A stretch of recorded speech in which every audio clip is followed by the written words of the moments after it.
Well, welcome to tonight's show. You're with Tom, Brown and Steve, and this is NRL from the Sidelines. And as we do every week, we're going to talk about the round of NRL that's just been played. Gentlemen, how are we tonight? Tired. Tired? Yes. Boy, this is going to be an interesting show. You're tired and he just doesn't want to be here. Well, the realisation has hit. Brian, I had a phone call from someone, from one of our watchers the other day. His name was Des Hasler, I think it was.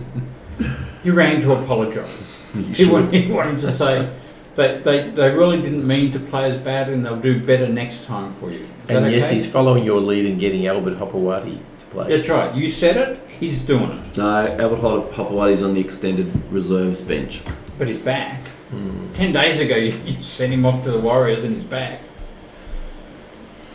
Yeah, I don't know what to make of that. I mean, it doesn't make any sense to play him when you haven't played a game in two years and had 2 knee reconstructions. Did he actually play for the Warriors at all? Nope. No.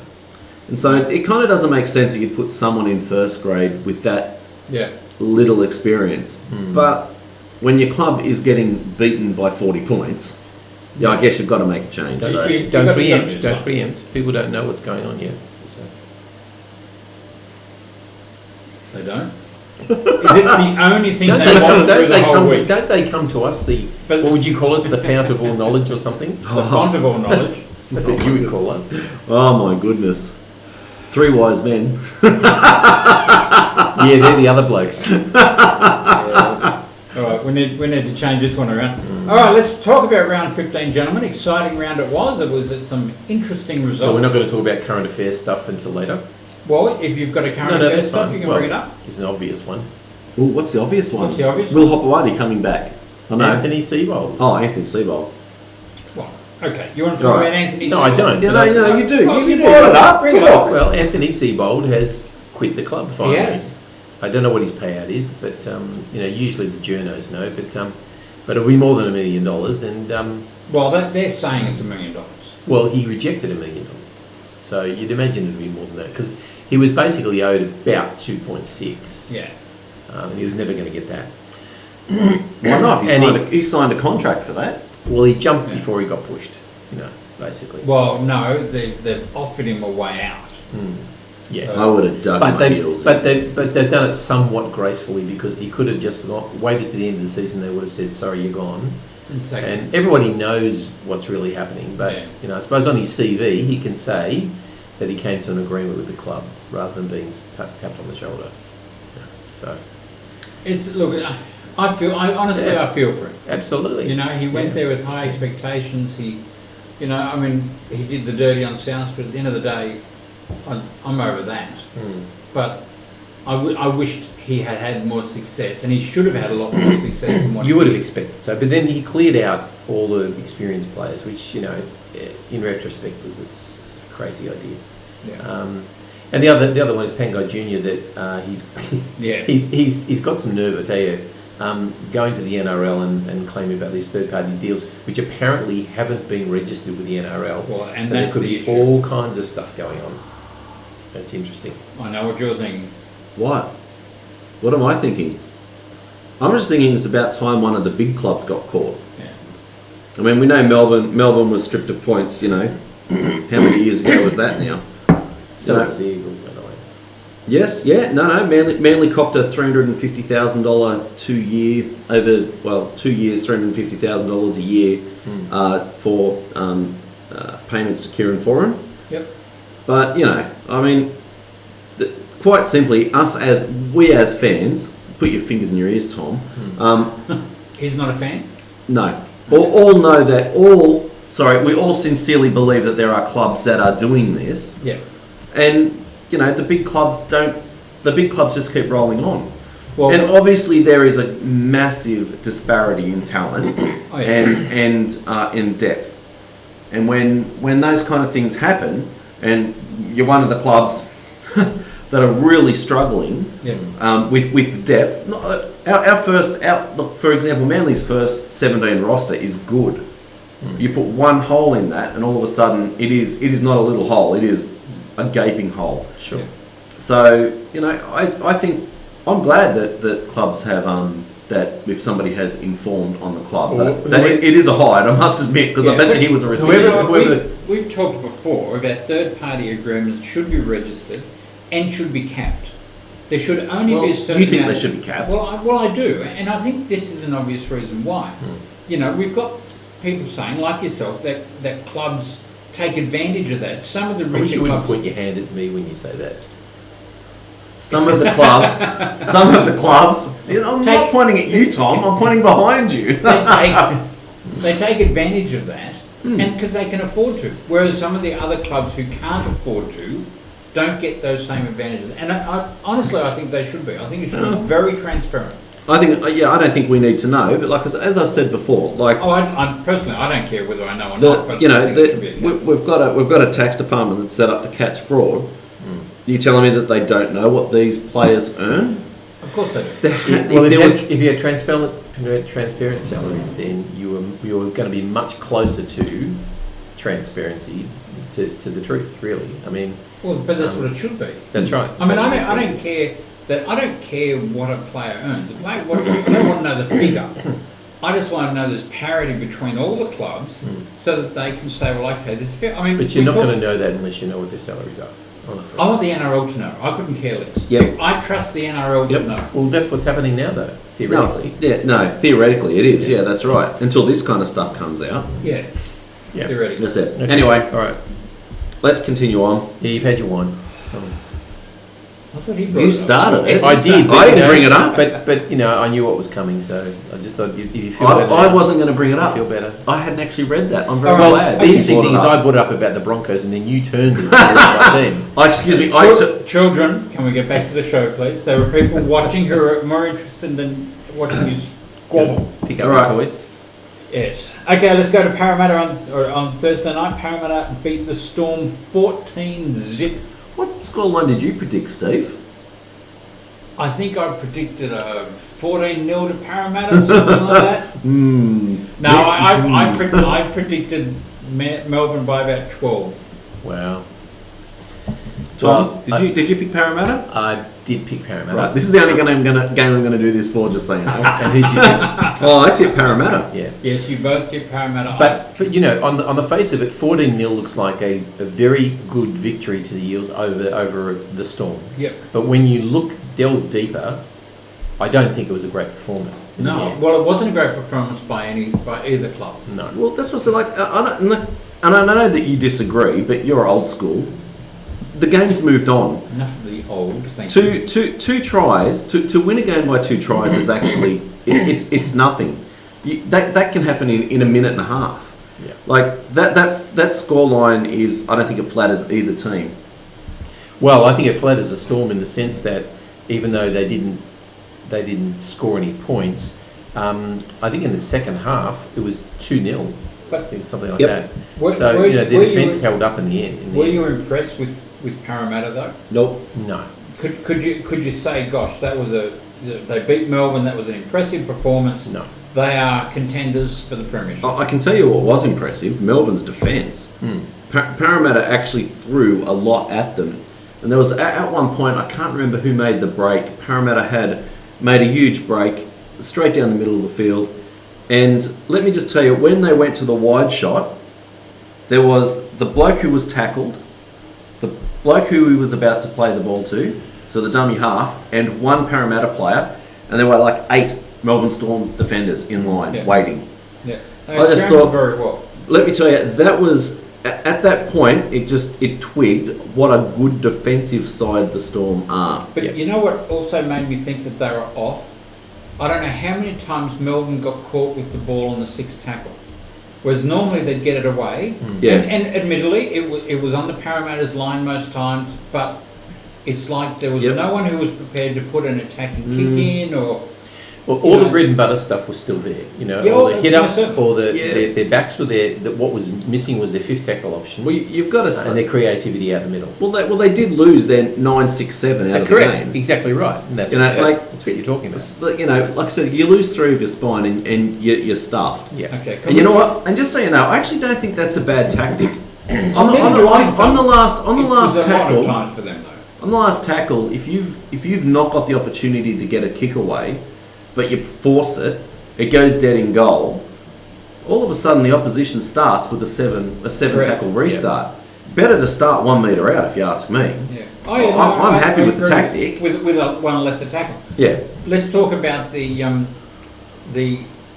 feigning of injuries, as it was suggested, in particular with the crusher tackles. This crusher tackle thing is starting to annoy me. It truly is. Well, you can see there's a pattern emerging with people with ball runners backing into the tackle. Right. Yeah.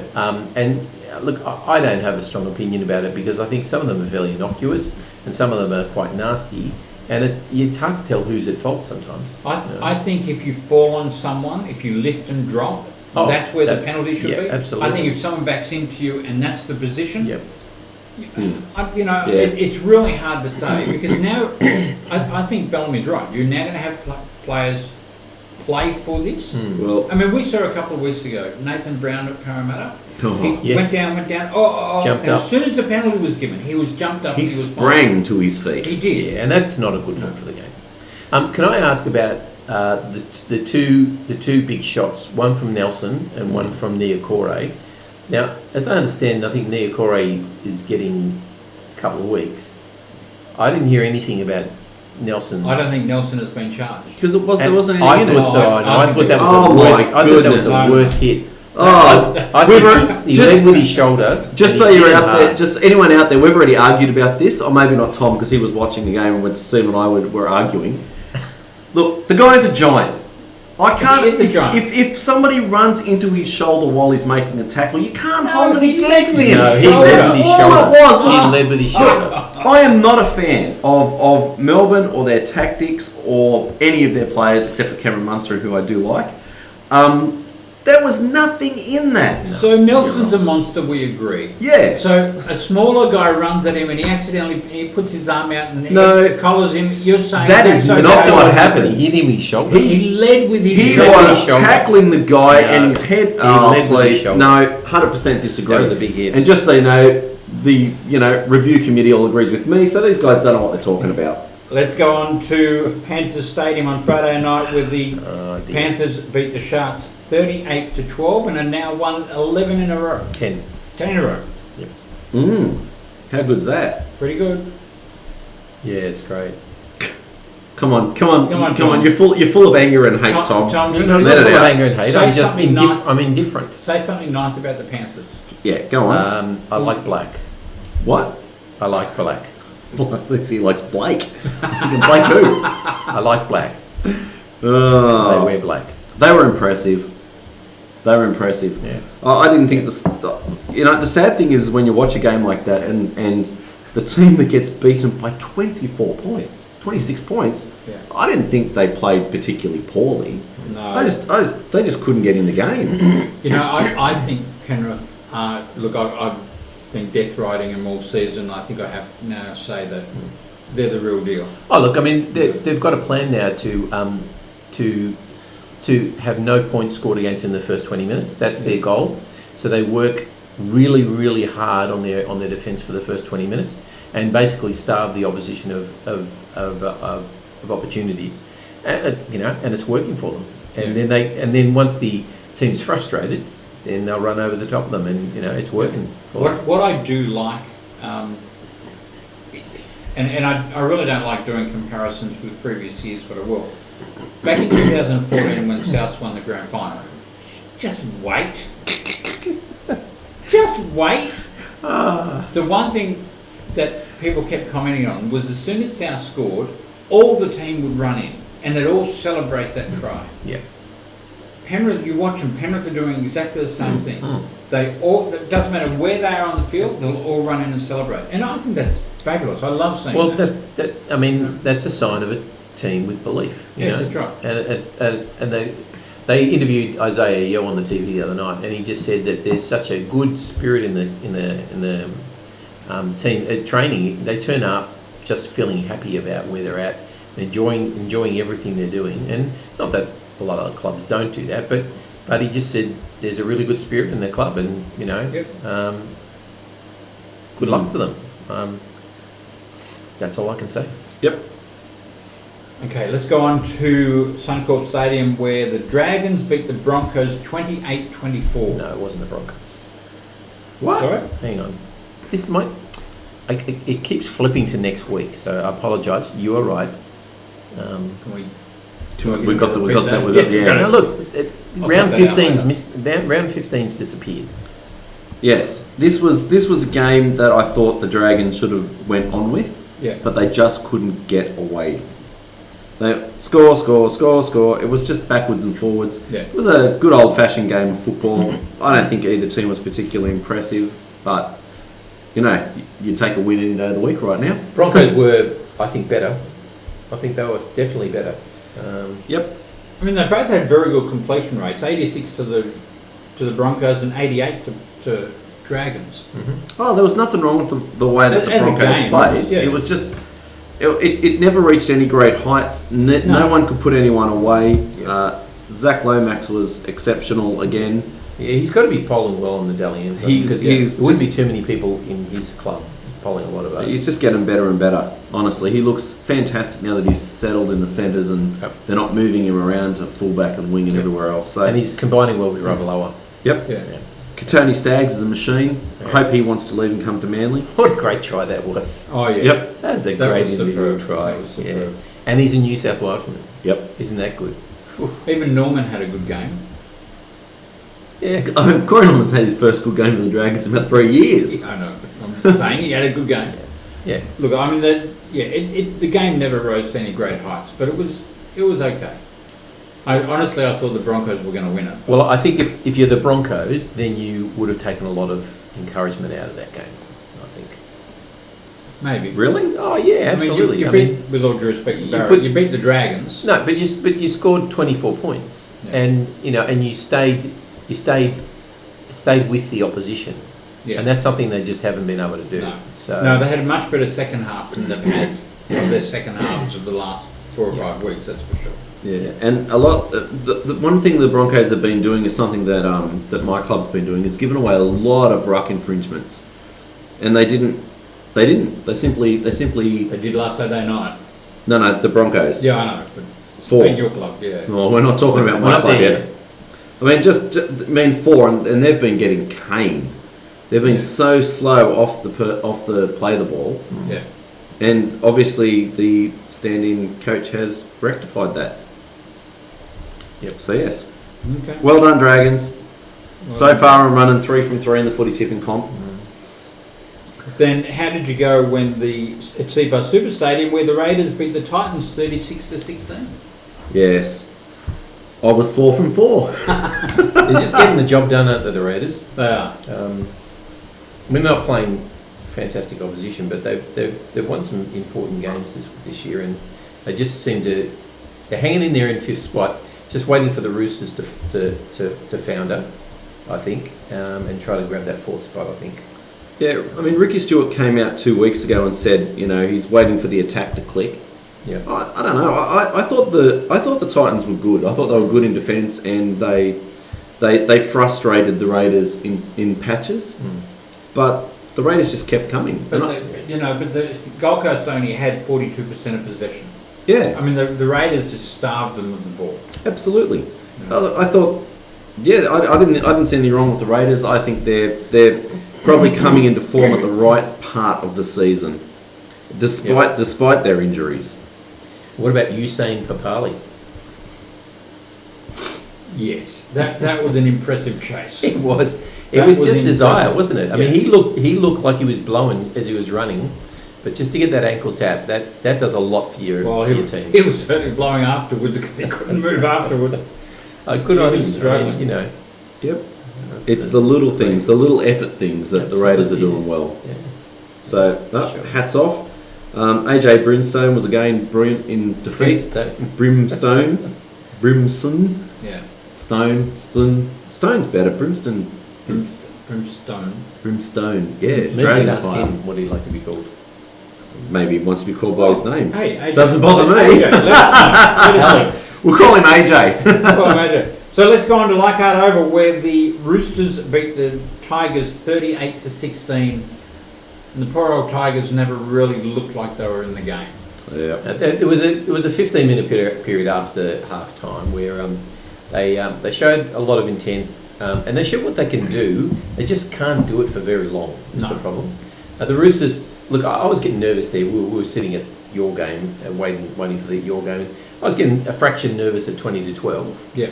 Because they had all the momentum, but defence hung out, held out, and the Morris boys being back, fantastic, and I thought the halves were pretty decent. For a couple that haven't played together. Kyle Flanagan. Other than his bombs, I don't know whether that's a plan of the coach, because that's what Pearce used to do as well for the Roosters, kick up a high ball all the time and trust their defence.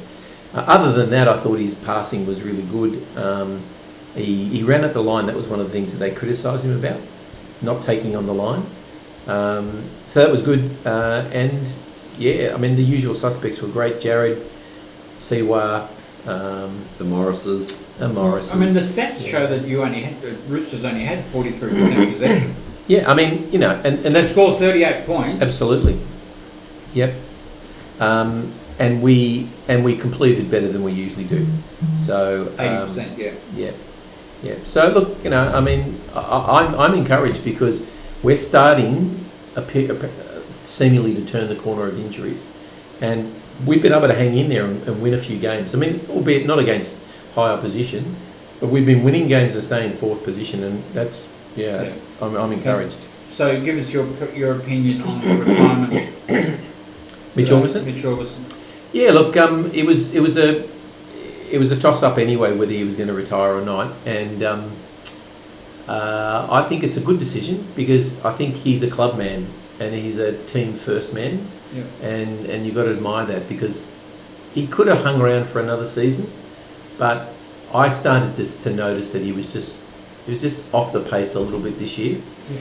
And while he's a great servant and could never say a bad word about him, I just thought it probably was time. He really is the John Sutton of the Roosters, isn't he? Yeah. He's the Steve Manzies of the Roosters. And what better time to retire to announce your retirement this far out of the finals? Yeah, that's right. Because do it for Mitch, do it for Orbo. Yeah, no, look, those players that I mean, it's funny because so you've got Orbison, you had Sutton, we had Menzies, and I wouldn't trade Steve Menzies for anyone. No. But I don't know whether too many teams and clubs at the back end of his career would have taken him. The same as John Sutton, like. Oh, no. They just fit. That's who they are. Right. They're part of the club and the fabric, and I think that And it's just a bad look to see him in another jersey. Well, yeah. I mean, I must admit, I struggled with Mario Fennick. Oh yeah.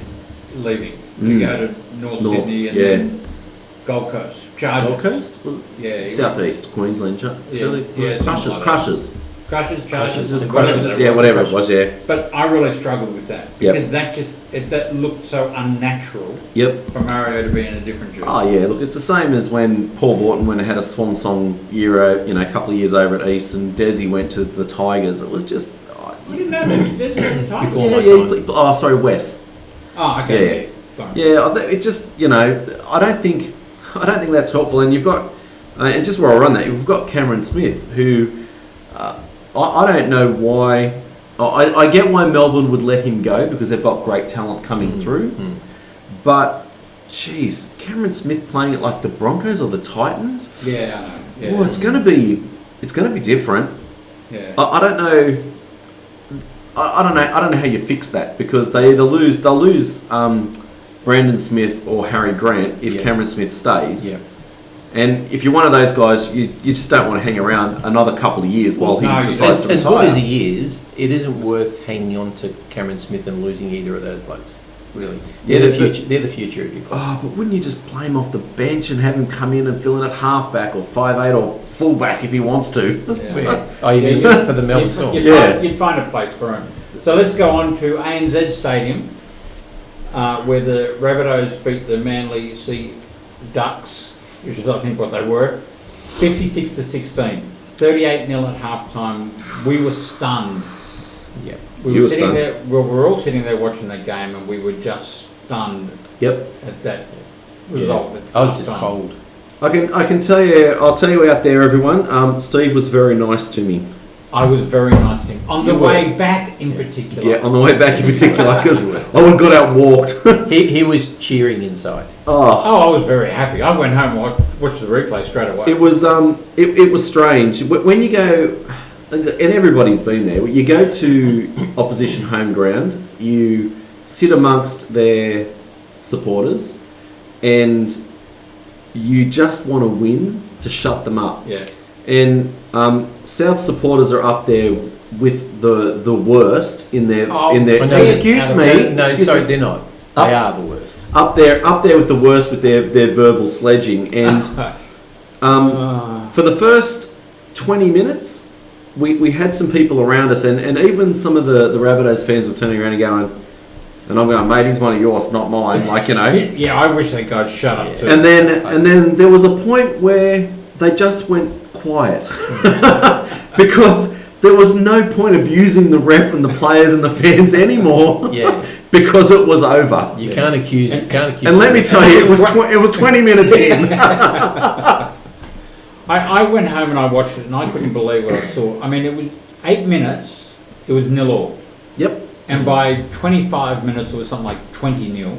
Yep. I mean, Tom, I want to take you to task on something as well. Tom taking Tom to task. Well, I don't represent either of your teams. No, you don't. Okay. But you were having comments to people at the ground about Latrell Mitchell. And about, you said he only plays 30%. Yeah. He did. Okay, all right. Yep. Here's what I'd like you to know. So he finished with a line break, 3 line break assists, 3 try assists, 2 tries. Yeah, how could you not? It was 56 points. Yeah, but not every player scores 2 tries, has 3 line breaks. Come on, you're singling out one game. Come on, no. One of those tries, he was just having a bludge, not even making a tackle, and somebody threw the ball to him, and he goes, "I'm going to take 2 steps and score." Yeah, like, come on. I know that was an easy try, but my point is that you constantly say that he's never engaged, but he's always there when he needs to be. Well, it was the same when he played for the Roosters. I loved him at the Roosters, and he'd only play for 30 to 50% of the time at max, but he'd always do something special most of the time. Yeah. But you still kept saying, get involved all the time. In fact, your fans were standing up, some of the really vocal ones, and going, Latrell, get involved, come on. Yeah, they were actually. They were giving it to him. But they don't know what they're talking about either. So Manly had 37... His commentary suits his own agenda. Of course it does. I wouldn't admit that on live. I admit it to everybody. That's fine. So Manly had 36. Well, I got 37. Oh, you got 36. 36 off the NRL site. Yep. With a 69% completion rate, 22 of 32. Yeah, and you had a 92% completion. I know. With 64% of the ball. It's not surprising. And I've got to say, Adam Reynolds kicking on that night was superb. Yep. Yeah. Did you notice the first 3 tries? If you were watching, it was pretty close. No. On the replay, a couple of people have put up the massive overlaps from the first 3 tries, and that was when it was 12 on 12. Sorry, 12 on 12. Wish 13 on 13. You know, at one point, so George Tafua has a 2-man overlap for your first try. There was a 1-man overlap for your second try, and a 2-man overlap for your third. Yeah. Like, something is seriously wrong with the way that I'm not blaming the wingers, I'm blaming the centres. The centres defend at Manly. Yeah. They can't seem to hold their own and push the line out. But it was the same with the Roosters for a while too. When you get rid of the players in your normal positions due to injury, your structure isn't quite what it's going to be. But, and the thing is, the Roosters haven't lost first half at 38-0. No, that's right. And the thing is, I mean, and one of the things that I've noticed is that when Tom is there, because he's so big and fast and skillful, he sees where the ball's going and plugs those holes. Yeah. There's not many fullbacks that can do that, and I thought it was just incredibly disappointing. 6 set restarts to 2. Yeah. Well, I thought that was a bit dodgy. But yes, I've got. I still think they're dodgy. You know, you see them jump up and they blow a 6 again because they were a little bit slow, but other times they're laying all over them. Yeah. You're saying, come on, ref, what's going on? So, and one thing that I will say, and feel free to bag me if you like, Bradley, I thought that was the worst refereeing performance of the year. No, and it wasn't. Why is Bradley going to back? Oh, because Bradley thinks I bagged the refs. Well, you do. But this performance was terrible. At one point, Manly are attacking the line. Souths are attacking the line. Jake Trbojevic tackles someone who doesn't have the ball. He tackles the dummy half who doesn't have the ball. And somebody else rushes in, and the ref doesn't even blow a penalty. Like nothing. Like you can't do that. And then at another point, Marty Tapau went to pick the ball up, and was it Adam Reynolds? Cody Walker tackles Marty without the ball. It's all right. The ref just goes play on. See, I didn't see what you saw in that one. I know the time you're looking at. I don't understand. You know, so I'm happy with the ruck infringements. Yeah. But when there's captain obvious stuff happening, it makes no sense. It's the same as, and the mere fact that Tavita Whenua was sin binned and you got a penalty try. An 8-point try. One or the other. Yeah, you can't have your cake and eat it too. I thought that was a little bit. Like there was some dodgy calls. And I wondered about that. How did you give 10 in the bin and an 8? In saying that, I want to take nothing away from Souths. They were totally dominant. They played with fire, determination, and speed. Yeah. And it was that outright speed that Manly could not keep up with. They just couldn't keep up. I could talk about this all night, but we won't. Let's go on to ANZ Stadium on Sunday, where the Warriors beat the Bulldogs 20-14, and honestly, I thought, 12-0? Yeah, 10-0 at one point. Yeah. I thought the Dogs were going to go on with this, but fell in a hole. Why? Why do I keep picking the Dogs? I don't know. Why do you? Because I want Brisbane to finish last. They killed my perfect round, the Dogs. Oh, by this time I think I'd already lost 4 or 5. Yeah. I had a shocker.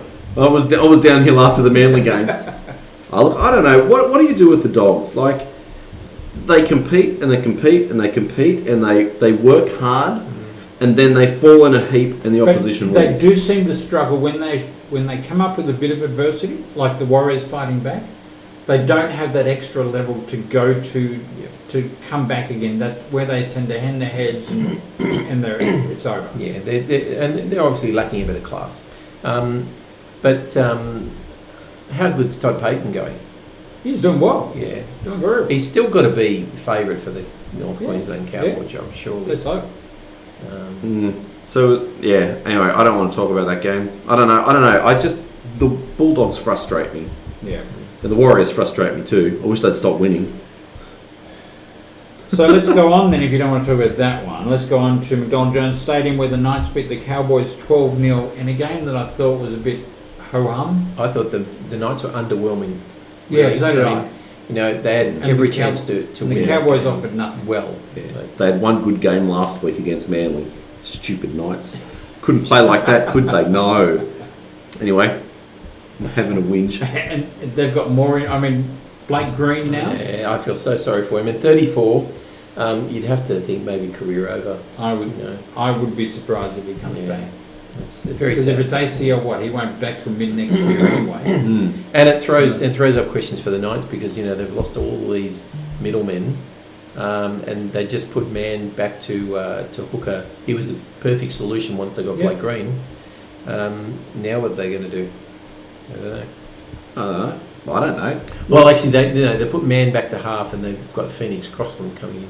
So where have the Cowboys gone wrong? They came out last week against South and gave it to South. They were unlucky, let's say. They were unlucky to lose. Well, that's right. We wondered how Souths managed to win that game. And they said, this is how we should be playing. We were stupid to lose that game against South. We should never have let him come back.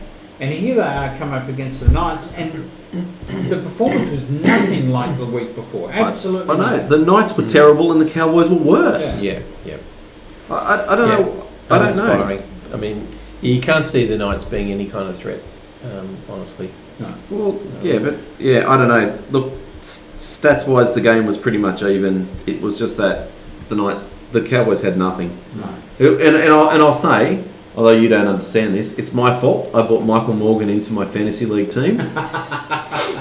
and he was terrible. It's amazing how much power you actually have. Yeah, I know. I'm dropping all the Manly players this week. but your power is only a fantasy.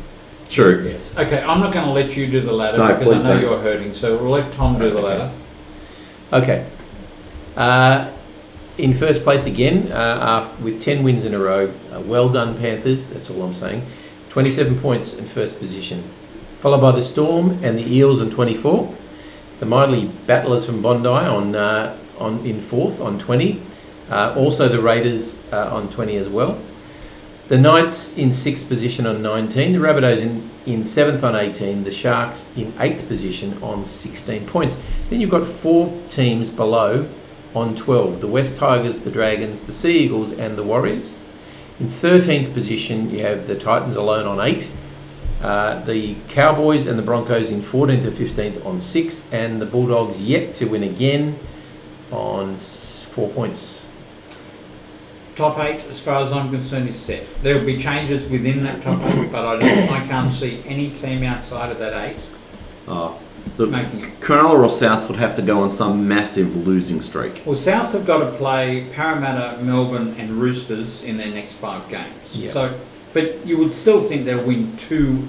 Even if they win 2, they're pretty much safe. Because the others have to win all of them. Even if they win none, they're still safe, really. The Sharks have got North Queensland, Newcastle and Warriors, and that's 2 games they could easily win. Maybe 3. Yeah. So it's hard, yeah. So you agree with me? It's set? Yeah, I hate to say it. Look, Yep. last week I said I think our season's over as far as the top 8, and there was this little bit of me that was going, haha, we're going to beat the Bunnies and Manly will make a run. No, it's over. You can't play like that. You know what? The teams that aren't there, and I don't think Cronulla deserve to be there either. The teams that aren't there don't deserve to be there. Yeah, quite simply. I mean, I can't see the Dragons, even though they've won 2 now in a row. I can't see them making a run for it. And I can't see the Warriors. I don't think the Warriors will do it either. And the Tigers. Okay. Yeah. So let us go on now to next week. So round 16 starts off on Thursday night. We're at Bankwest Stadium where the Parramatta Eels play the South Sydney Rabbitohs. This is a tough game, this one. This is going to be the measure of where South is at. South are at. Yep. If they can, I don't care if they don't win, but they got to compete. They got to compete the whole game, and we'll see where they're at. But they haven't beaten a top 4 team all year. So in fact, they haven't beaten a top 6 team all year. I don't think. I think this is going to be really tight, and I'm leaning just towards the Eels. Just because, Souths were good last week. No, I'm leaning just towards the Eels. They did shut Melbourne out to 0, regardless. Yep. And I know it wasn't a great game, but... Tom? Look, no prejudice against you. I'm going to tip the Eels in a close one because I'm not convinced the Rabbitohs have played a top team yet, and the Eels have got more in them than they've been showing. Yeah. But just saying, Cody Walker and Adam Reynolds have been running the ball over the last 3 weeks. Now we said it here, so Wayne obviously listens to the show. Of course. And Steve said, well, what's wrong with the Rabbits? And it was because Cody Walker and Adam Reynolds are both great ball runners, and they don't. Yep. And they have over the last 3 weeks. The last couple of weeks, in particular, Adam Reynolds has been running the ball, and he's been... I think that he's listened and it's clicked. Sure. Maybe need to get into training more often. Maybe. So let's go on to Netstrata Jubilee Stadium where the Dragons are playing the Titans. Tough one. It is because the Titans have been improving gradually, very, very, very gradually over the season. I'm splintering on this at the moment. I'm going Dragons. I think the Dragons will get this one. I think they're just playing with a little bit more confidence at the moment. Yeah, look, I would say that, except I've got a little bit of a concern that Corbin Sims and Paul Vaughan are out. I think Vaughan. What's wrong with Vaughan? I don't know. He's just not playing. Okay. I'm not following the St George injury news. Okay. And I think that those two add a bit of starch. Yeah.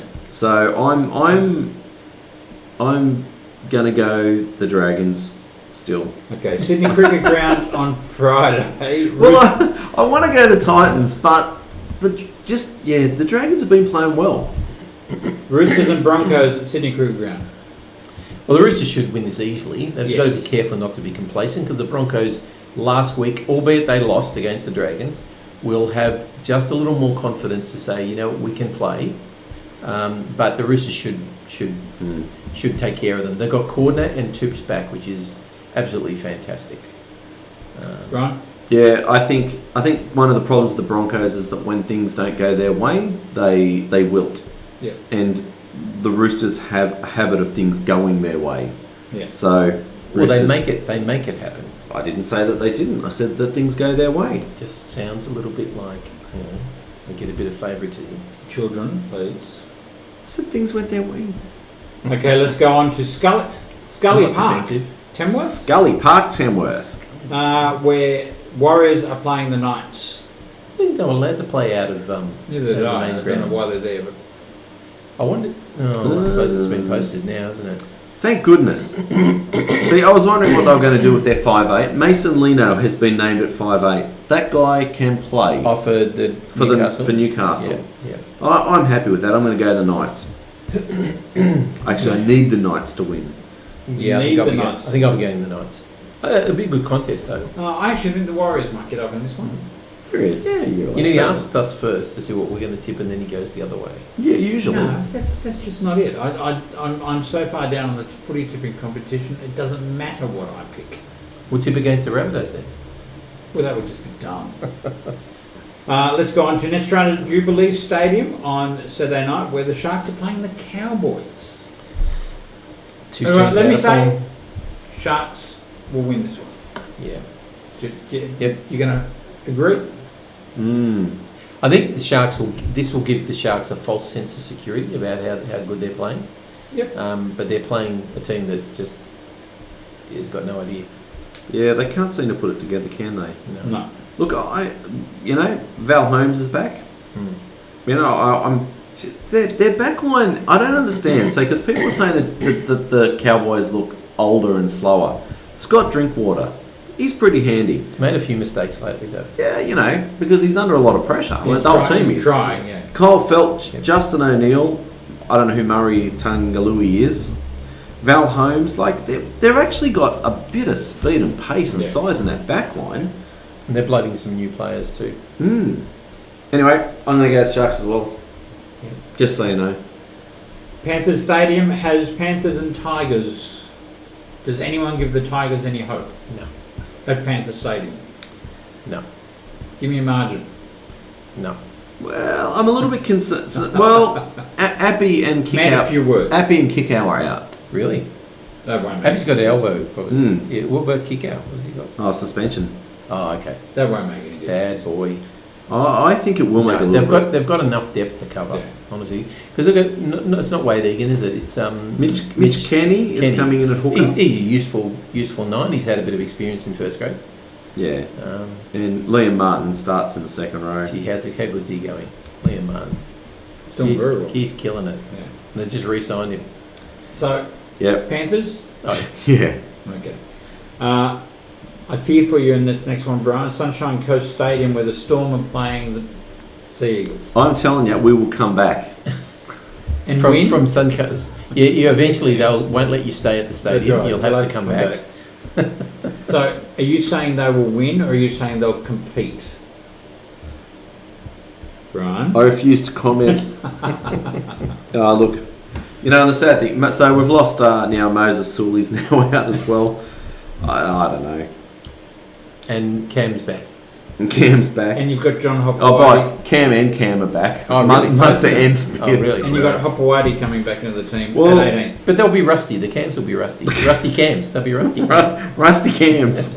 Can we beat Rusty Cams? Rusty twin Cams. Yes. I don't think even if they're rusty, you get... I don't know. Look, it's I want them to win so badly. You should just want them to compete. Because right now, they're just not even... After the game last week, they're not even competing. Storm will win this one. Tom? Yep. Yeah, still. Brian? No, we're going to bounce back. Good on you, Brian. You have to keep Bounce that back! spirit. Hang tough. All right, the last game of the round is at GIO Stadium, where the Raiders are playing the Bulldogs. Yeah, I can't see the I don't. Bulldogs. You know, I pick the Bulldogs a lot because I think that they show a lot of intestinal no, you pick them because fortitude. you want them to win to get the Broncos to be last. I don't think they can beat the Raiders. So you're not even going to pick them? Not even going to pick them. You watch them. I think I haven't picked them twice this year, and they've won twice. All right. Anything intelligent you want to end the show with? No, I do, but you always tease me. What? Go on. Well, I just want to give a bit of advice to Des and say, Des, get the young blokes in. Get the young blokes into that team. Well, you said that last week as well. You said it's time to drop some of the older crowd and get some of the young guys in. Well, you know, and the sad thing is, and I can see it. I don't know why my club isn't attracting players. Because Tavita Whenua, junior. George Tafua, junior. Brad Parker, junior. Jack we got from you guys. Ruben Garrick came through our pathways. Cade Cuss, junior. Daly Cherry Evans came through our pathways. Like, at what point do you say, we just got to bite the bullet, we can't just... I used to pick on Souths for this, because you got to buy a player every now and then. That's right. But it's like, you look at the team and, you know, the Insular Peninsula. but players are going to sit down in front of Des and he's going to say, okay, we like you at the club, but we need to let you know, everybody's going to hate you. They're really, really going to hate you. Like, they're really, really, really going to hate you. You still want to come? Yep. I'm not sure that's going to be his opening spiel. I'm not sure that's the reality. Yeah. Yeah, like, come to our club and people are going to hate you and spit on you. Look, and I wouldn't be surprised if... he's an honest guy, Des. I wouldn't be surprised if during the week Jack drops back to the bench and Albert comes into fullback and Tavita Whenua goes to the wing. Yeah. That's it. Okay. That's... Tom, anything you wanted to show us? Go the Battlers. No. That's right. Coming back from the brink. See, he's finally clicked. Go Manly. We're coming back from the brink. Thanks for watching. This is NRL from the Sidelines with Tom, Brian and Steve, and we'll do it all again next week. Thank you. Bye-bye. See ya.